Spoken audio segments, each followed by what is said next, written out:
and welcome to this edition of Border Report Live. My name is Rudy Mireles, and I am your host here in Harlingen, Texas, in the Rio Grande Valley of deep South Texas. Got a great program lined up for you today. In just a little bit, our South Texas correspondent, Sandra Sanchez, is going to be leading a conversation with Mr. Nicholas Gildersleeve from Doctors Without Borders. He's going to be coming to us live from Tapatio, Mexico. That's a city in the southeastern state of Chiapas, near the border of Guatemala, as well as near the Pacific Ocean. So we're looking forward to that conversation in just a little bit. But first, as always, let's go ahead and start today's edition by taking a look at what's trending across the border. Starting with a city council meeting in New Orleans got wild last night when a group protesting Operation Catahoula Crunch were tossed out of the meeting. Listen to the screaming and shoving that took place.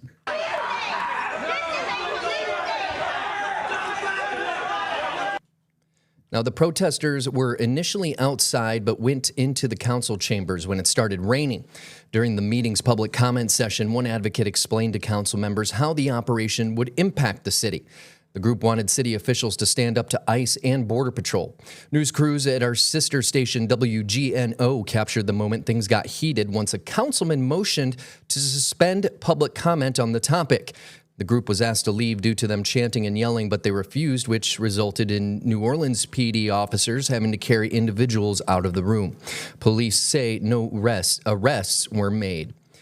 In South Carolina, more than 300 of their Army National Guard soldiers are on their way to Washington, D.C. for a 90-day mission. It's all part of President Trump's operation, which he says will keep the Capitol safe and beautiful. The mission was planned a month ago, and this is the second time these troops have been deployed to D.C. There's already National Guard troops deployed to Washington, and yesterday, a U.S. appeals court handed a victory to the president's efforts to keep troops in Washington even longer. The ruling halted a lower court order that would have ended the deployment in the coming days. As we told you earlier this week, Mexico is entering a new era for its labor force. The government has officially announced a minimum wage increase starting in January, and President Claudia Sheinbaum is pushing for a 40-hour work week. Reporter Jorge Vela explains what it means to workers and businesses along the U.S.-Mexico border. Mexico plans to reduce the work week from 48 to 40 hours, pending congressional approval. We will reduce the work week by 2 hours starting in 2027, so that we are at 40 hours by 2030. Araceli Garcia, who works at a factory known as a maquiladora in Reynosa, says the change is welcome. It's good because we're always standing, since most of us work standing up, and it's many hours. Sometimes the shift is 12 hours, so it's very good that they reduce it. The change is expected to not affect workers' pay. It comes alongside a new minimum wage increase set for January 1st, 13% nationwide, and 5% for border areas like Reynosa. It's good because it had been many years without having a higher pay. And now we also won't have to be looking so much for overtime, because that's the only thing that helps us. Not all are in agreement. Microparte CEO Jorge Martinez, who has businesses in Monterrey and McAllen, says this won't increase costs and affect small and medium businesses like his. Martinez points out these labor changes come amid high costs due to inflation. In the end, the worker is going to get more, but things are going to cost more for them.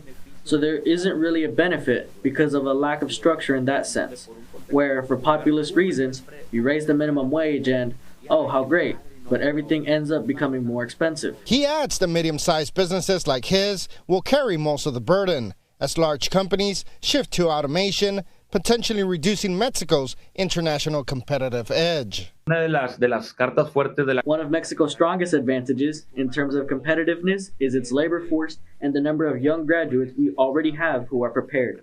And if you make these kinds of increases, everything moves upward and we stop being as competitive as Asia still is. Martinez says he will not lay off workers and hopes productivity remains strong. He believes the new policies can help Mexicans earn more, buy more, and use credit to purchase goods. But he may have to raise prices. Plainly, if the wage increase was by a certain amount, it has to be that exact amount directly. There will be no kind of advantage taken in a situation like this.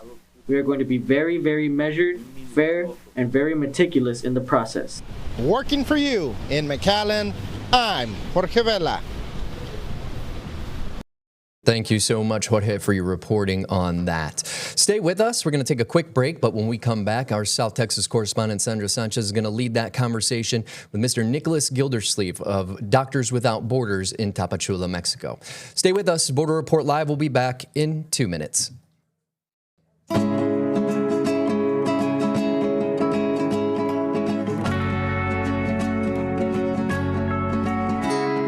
And welcome back to Border Report Live. Joining me now is our South Texas correspondent, Sandra Sanchez, as well as our guest for today's program, Nicholas Gildersleeve with Doctors Without Borders in Tapachula, Mexico. Thanks for joining us today, sir.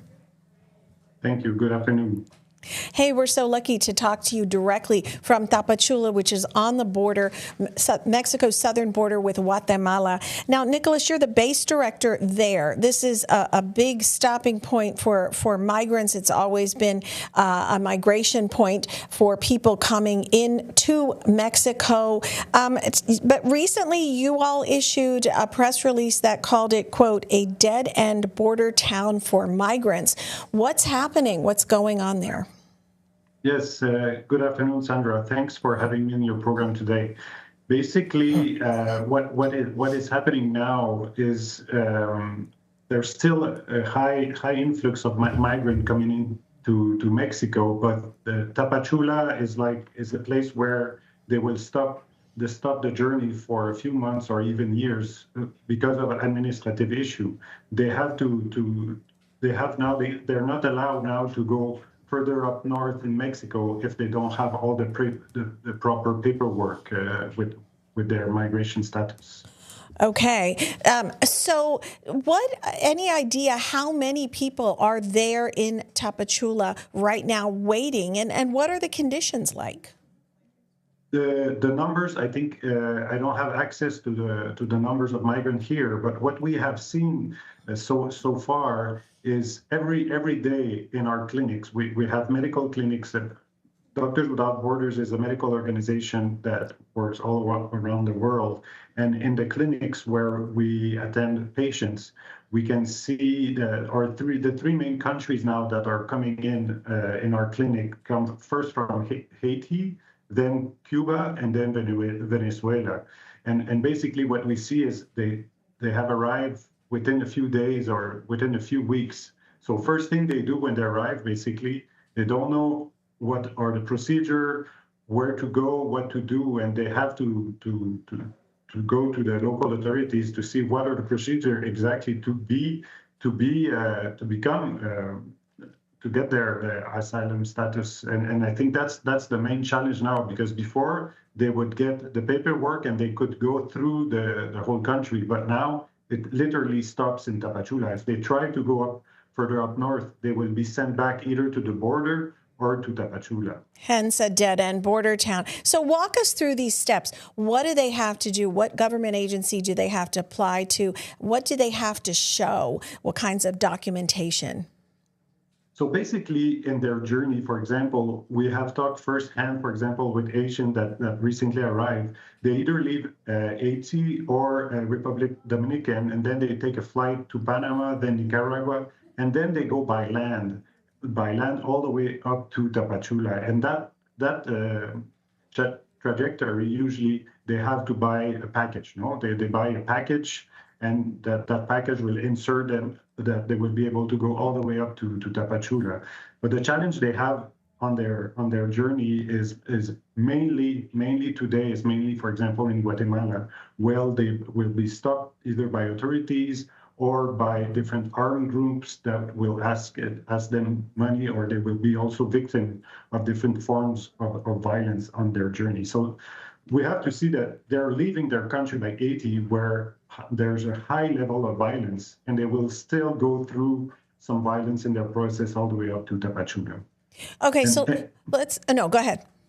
Yeah, and then just on their paperwork, basically they have to arrive in an institution that it's called the Comar here in Mexico, where it's the first step for them to get their paperwork. So basically they arrive in that institution, they give their coordinate, and then they will wait a few months for the process to start. And then after that, they go through a process of getting signature. So every two weeks, they need to report to those offices to make sure that they're here in town, in Tapachula, till the day that they will be either accepted or not to stay in the country.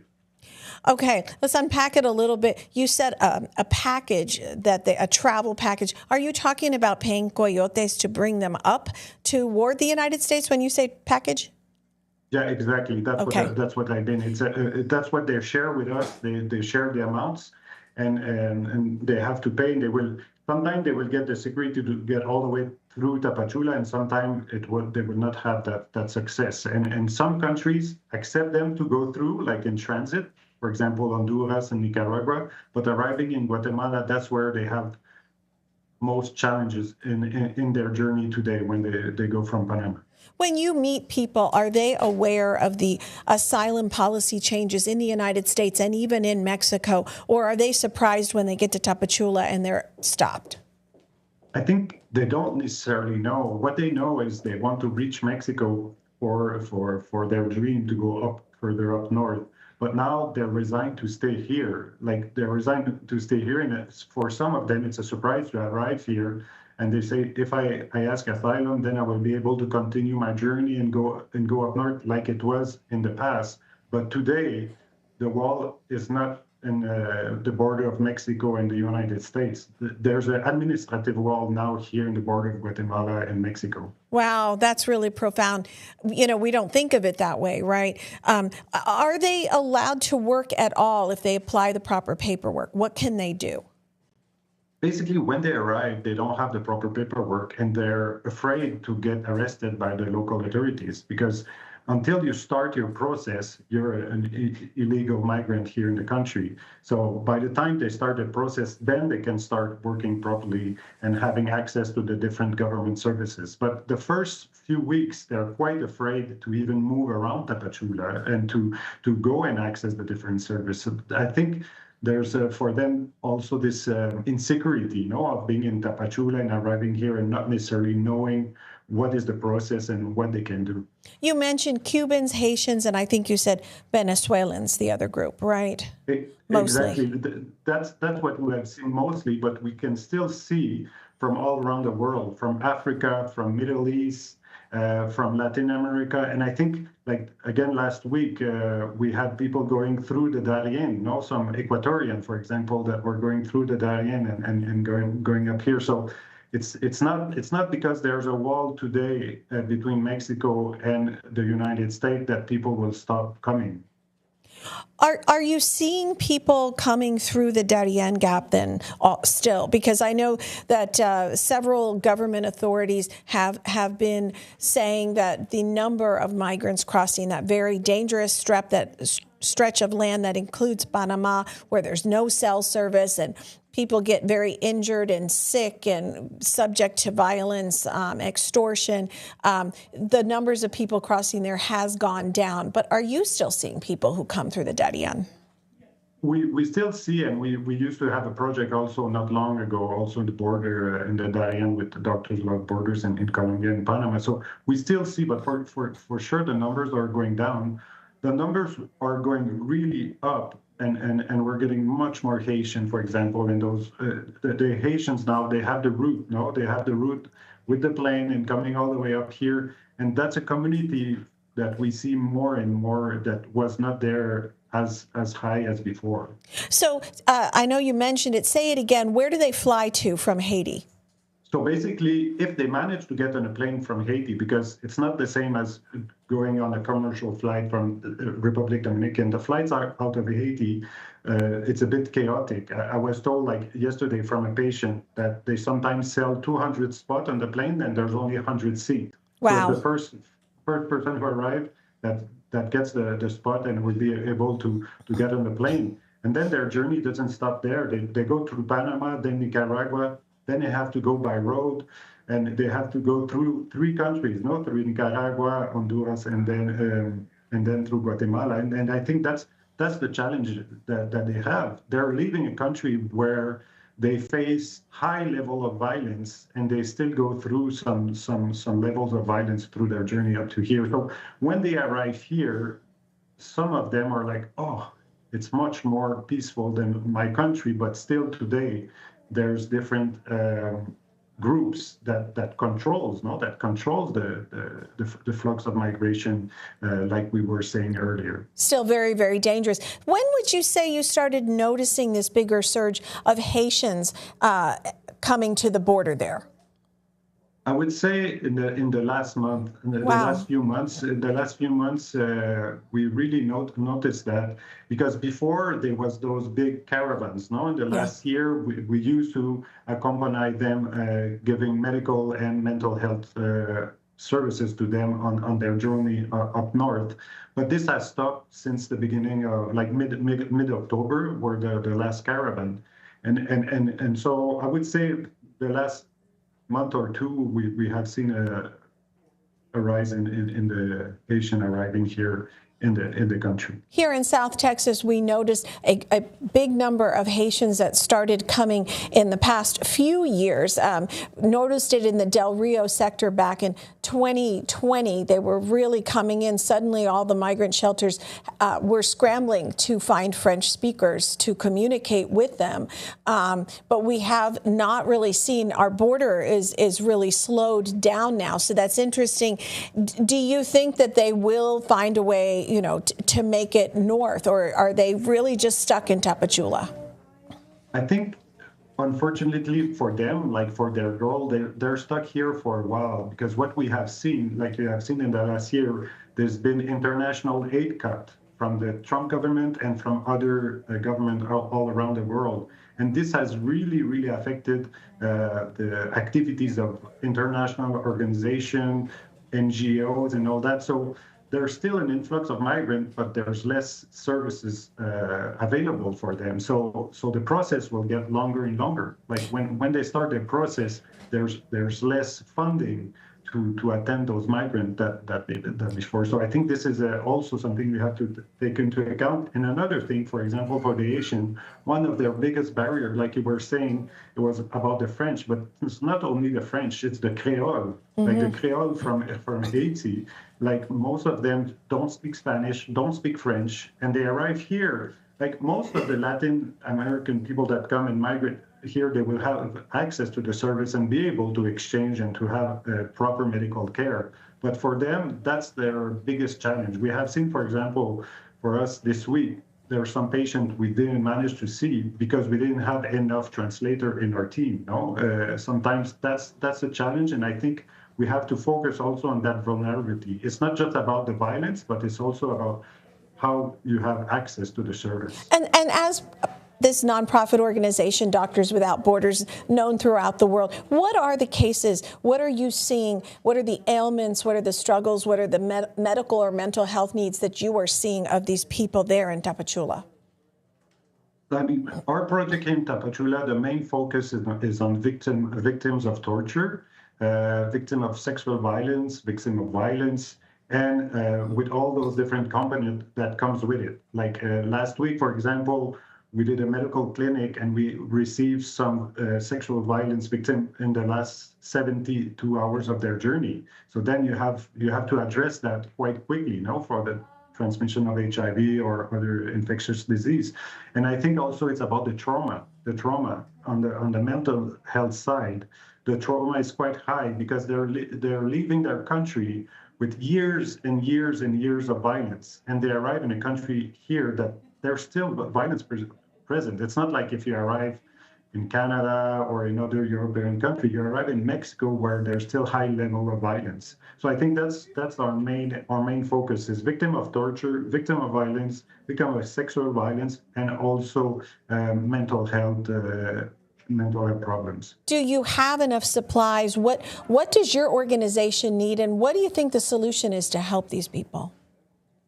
I think the solution is for the government to have a more open, open heart. Open heart in their policy, because migrant will find a way. If it's not by land, they will come by sea, and by sea they will be exposing themselves much more also if they come by the ocean, if the land is blocked. So migration will continue. So we have to adapt our services all around the world for migrants, especially for access to healthcare, shelter, education. And for example, in the access to healthcare here, yes, it's free access to healthcare, but after they see a doctor or a nurse in public service, after that, the challenge they have is access to proper medicines. And that's what we've seen. Sometimes we refer to the hospital, and the next day they refer back for us to give them the medicines. When you say government to have a bigger heart, Mexican government, the U.S. government, both, which? I think it all comes, for example, it all comes from the U.S. policy and the European policy that we have seen in the last 10 years, more or less 10 and 15 years. And I think the challenge there is to make sure that those policies are much more human, and that we will not expose them. We're exposing children, pregnant women, young kids to go through those journeys. Again, yesterday I was looking at the news here, and in the river crossing between Guatemala and Mexico, 2 kids died again in drowning, because they want to cross illegally. They don't want to cross legally because then they will not be able to cross. So all those policies that they make up north or in Europe has accounted for a lot of death on the journey that those migrants are coming through. Wow, really shocking. And you mentioned policies. The government, the United States, just yesterday announced that the work permits were going to be reduced from 5 years to 18 months for migrants who are here to work. So, all that is information to filter down to the people down there that I'm sure aren't aware who are trying to come here. Exactly, and not having access to the information. I mean, their dream is to have better condition. And what we have seen is how they manage to do this journey is because they are sponsored most of the time by family members in the United States, and that's how they manage to do that journey. And they want to get, everybody in the world want to get a better living conditions, and to go through the Darien or through the ocean or through those different dangerous places. I mean, it's because they're desperate for a more peaceful life. We've been speaking with Mr. Nicholas Gildersleeve with Doctors Without Borders in Tapachula, Mexico. Unfortunately, we are out of time. A very incredible conversation. Hopefully, we can bring you back on in the future, sir, and discuss this a little further, because I think it's hard for people at home to really grasp the danger when we're talking about places like the Darien Gap and the things that these people are trying to get to in search of a better life. So, again, we appreciate your time today. Thank you very much. Thank you. All right. Well, stay with us. Border Report Live is back in 2 minutes.